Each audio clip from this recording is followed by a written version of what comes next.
Hey guys, this is Jeff Haynes from the PlayStation team, and this is the video review for MLB 2K7.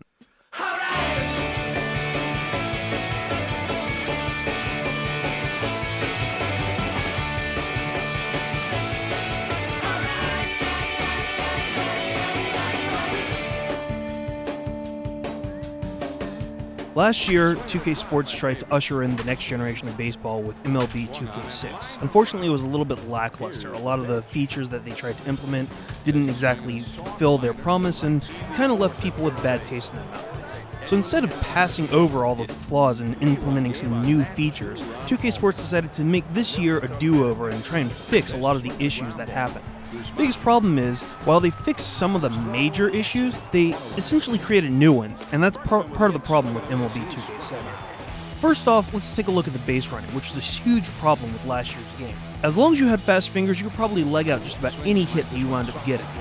Fortunately for 2K7, that's been eliminated, so you no longer have to worry about pounding buttons to make sure that you actually reach base.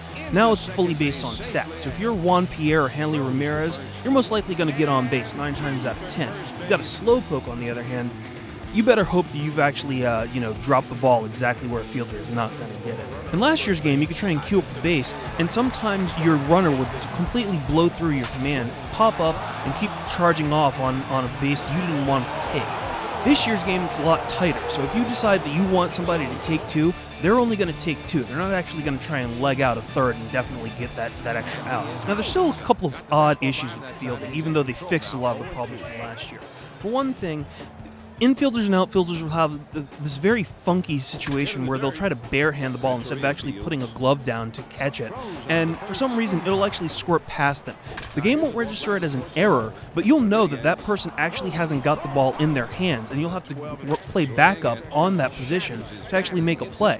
It's really strange, and it's kind of one of those things you have to see for yourself, but it'll be really, really infuriating when you can't actually make a play because your player's trying to barehand something that really isn't there for them.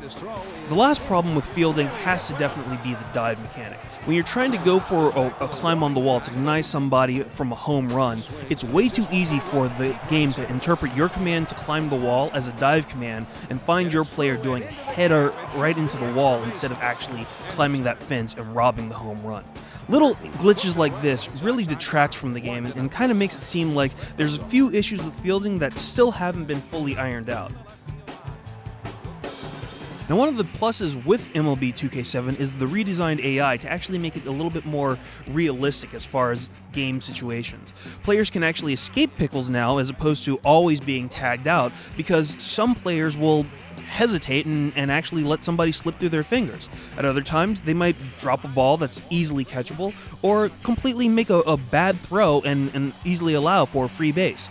Now, there is a little bit of a downside to that because like most rubber band AI sports games, the computer will smash a ball out of the park when it needs to or complete a roaring comeback when you least expect it, especially on the higher difficulty levels.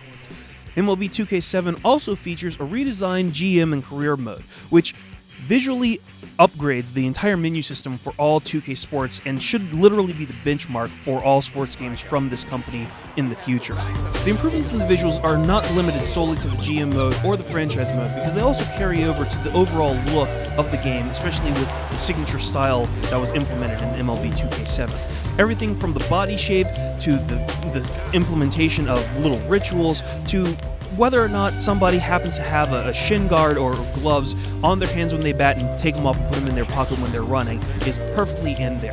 Now, some of these players look great. Some of their rituals are literally dead on, whether it's Nomar's wrist and elbow flap or Derek Jeter's glove check or some of the other things that you might see at a regular game. These elements are excellent. However, there's some players that still look kind of funky. I mean, Paul LaDuca looks like the original Phantom of the Opera, and he's just ugly. There are other players whose faces kind of look a little melted or a little generic, and those are a little bit, those can be detractors at times. Overall, MLB 2K7 is one of those games that, while it's a good attempt to kind of fix a lot of the problems from last year, still kind of generates some new problems all its own. Any other questions? Take a look at the review on the website.